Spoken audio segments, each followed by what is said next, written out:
एक बार की बात है, स्निफलटन नाम के शहर में एक छोटा सा शरारती कीटाणु रहता था जिसका नाम था आछू। लेकिन बाकी कीटाणुओं से अलग, आछू किसी को बीमार नहीं करना चाहता था। उसे तो बस दुनिया घूमने का शौक था। पर एक दिक्कत थी, आछू केवल तभी यात्रा कर सकता था जब उसे किसी की छींकी के साथ उड़ने का मौका मिले। एक दिन आछू खुद को मिस्टर बम्बलवर्थ की नाक के अंदर पाया। उसने खुशी से कहा, अब मजा आएगा, जल्दी छींको। लेकिन मिस्टर बम्बलवर्थ बस अपनी नाक हिलाते रहे और अखबार पढ़ते रहे।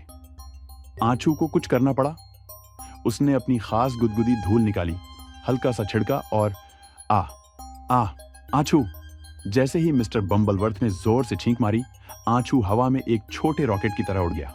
पर अफसोस, वह सीधा जाकर स्निफलटन की सबसे गुदगुदी और सबसे गुस्सैल बिल्ली मिसेस पॉज पर गिरा। मेरी फर पर कौन गिरा?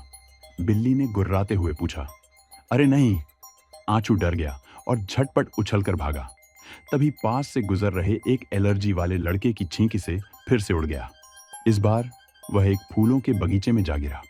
वाह, क्या खूबसूरत जगह है, आछू ने खुश होकर कहा।